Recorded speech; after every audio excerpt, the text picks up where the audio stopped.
hi folks here. I'm going to kind of walk through another example here. This is one we did in class already, but number 89 in your Hibbeler text here. First thing I want to point out is that I rewrote this function right here, slightly different than what you see in the book. I went ahead and distributed the 1.5, not too big a deal, but I think that's just a cleaner looking function to me. So, you know, this problem really is all about, you know, free bodies and how to apply Newton's second law. And the first thing to recognize is what type of coordinates to use. Because we have the radius as a function of theta, cylindrical coordinates would probably be the best way to go here. So if we're going to do that, the first thing we're going to need to do is draw a good free body diagram of this part of the system here. So what I'm going to do here is I'm actually going to pause this while I work on that free body and then come back. So let's see. I'm going to hit pause. Okay, so I'm back here and I've worked on my free body a little bit, and let me tell you about it a little bit. So I took this object here and basically cloned a copy of it right over here. And then the forces acting on it are both normal forces. So one of the normals is the force interaction between the surface that's dictating this thing's motion and this collar. And that force would be normal to the direction of motion at that point. This is this red one in this free body that I called N1. It's very important to recognize that N1 does not point towards the center of curvature here. It would if this were circular motion, but it's not. This is motion defined by this radial function here against theta. So in the free body, the two vectors in red, there's N1. N2 is the normal interaction between this bar and this collar. And N2 would be tangent to the curve at that point. It's important to notice that the directions we're using, I labeled that this way. This would be the minus r hat direction. This does in fact point towards the center of curvature, and that makes this the theta hat direction. So again, these aren't force vectors here. These are just unit vectors, theta hat, r hat. And the next step would be to write our Newton's second law equations. So I'm going to go ahead and do that, looking at this free body here. So applying Newton's second law, sum of all forces equals ma. I'm going to apply that in the radial direction, and I'm just going to go ahead and call down and right positive. And looking at our free body, the Newton's second law equation is going to read N1 cosine alpha, whatever alpha is, we'll determine that in a minute. N2 does not have a component in the radial direction here. N2 makes a right angle with it, and therefore that component is 0. So we're just going to have N1 cosine alpha equals ma. Now the a is the radial component of the acceleration that we'll go ahead and calculate in a little bit. All right, next Newton's second law equation is sum of all forces in the theta hat direction equals ma in the theta direction, and down and left is what I'm calling the positive theta hat direction. That's basically parallel to N2. So that equation is going to be N2 plus the component of N1 that's parallel to N2 here. That's going to be N1 sine alpha. And then equals ma sub r. So there's my pair of Newton's second law equations. What we need to do now, there's 3 calculations we have to do. One, we're going to need to calculate the angle between N1 and the minus r hat direction. I'll get that in a minute. Second, we're going to need to calculate a sub r, and third, the a sub thetas. So I'm going to go ahead and pause this again here so I don't burn up a bunch of memory space here while I work on those things, and then I'll come back. Okay folks, I've cleaned this up a little bit here. I stored my Newton's second law equations up here and got rid of some other stuff. Little comment here. This a right here in this Newton's second law equation, I had it looked like almost an r there. That's an a sub theta, if you're following along here, because this came from applying Newton's second law in the theta hat direction. Now let me explain what I did over in this picture here. So I left the red force vectors in, N1 and N2, and then imagine this particle moving a small displacement vector, a small ds. That's this vector right here. So imagine a small displacement along this curve. Then what you do is you break that displacement down in terms of the directions that we're using. So this ds is vectorially equivalent to a displacement this way that I have labeled dr, and a displacement this way, which is equal to r d theta. This would be a displacement vector that's occurring because of a small change in theta. Now, there's some sort of angle here that I labeled alpha. And if you look at this diagram, you'll come to the conclusion here that these two angles are the same. This angle alpha and this angle alpha are the same angle. Notice that the set of coordinates here, this is the minus r hat direction, this is theta hat direction. And imagine this thing rotating kind of up and right. And what will happen is this normal N1 will converge to the minus r hat direction. This thing right here will converge to the theta hat direction, and those angles go to 0 at the same time. So that means those things are the same angle. Now I can write a little equation for that angle right from this triangle here. It's kind of a crummy triangle, but this is a right triangle, and there's the right angle. So the equation I can write is that the tangent of the angle alpha would equal dr over the side adjacent, which is r d theta. And another way to write that would be 1 over r dr d theta. R we have defined by this function right here, and dr d theta we can calculate easy enough. So I'm going to go ahead and do that.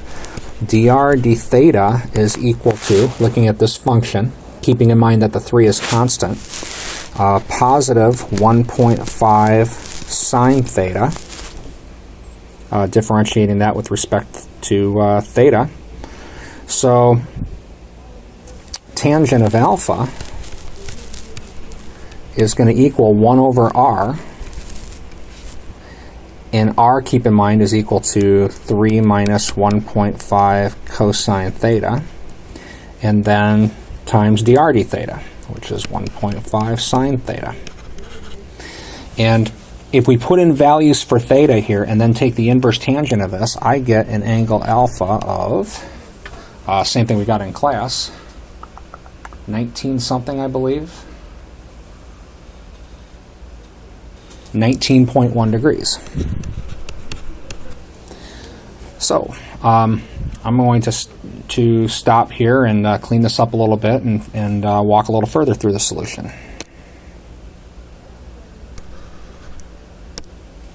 Alright, so I've cleaned this up a little bit here. I stored the fact that we know that angle alpha 19.1 degrees on the upper left here. Now we need to start working on calculating the a sub r's and a sub thetas. In order to do that, we're going to need r dot and r double dot. So here's r as a function of theta. Differentiating it once, r dot is going to be, let's see, 0, positive 1.5 sine theta, theta dot.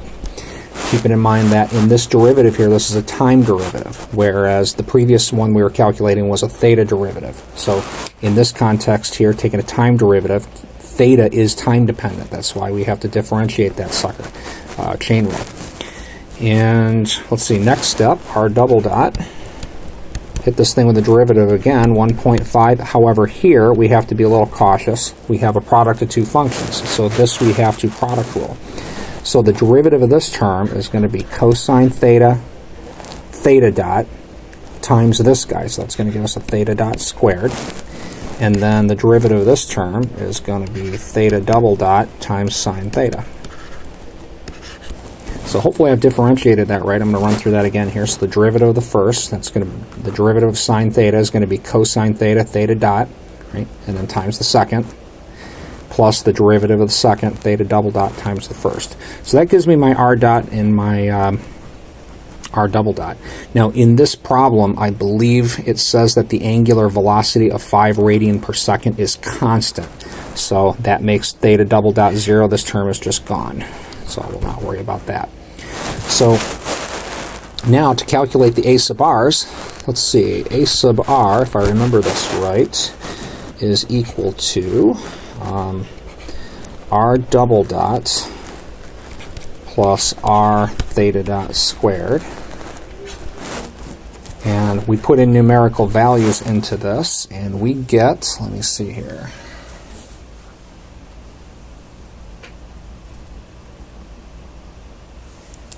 I believe that comes out to be minus 112.5 foot per second squared. That's what we got in class, I'm sure. A sub theta now is equal to, let's see if I can remember this. I think that's r theta double dot plus 2 r dot theta dot putting in the numbers, keeping in mind that theta double dot is 0 in this problem, we get basically 65 foot per second squared. All right. So I'm going to pause this one more time, clean this up, kind of put it all together for you.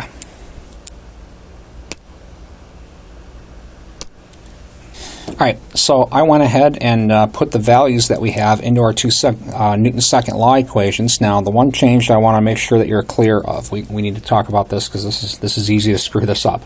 So this acceleration, minus 112.5 foot per second squared, that's what we had calculated for a sub r, basically right from time differentiating this function and running it through our formula for radial acceleration.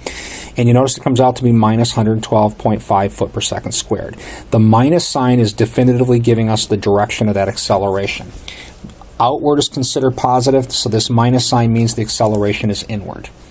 Now, I don't have it written here, but if you go back through this video a little earlier, what you'll find is that the radial acceleration, or the radial force component, which was this one, was written assuming down and right positive. So what that means, this acceleration was assumed to be down and right. This minus sign confirms that. In this equation, this is just a magnitude, hence the minus 112.5.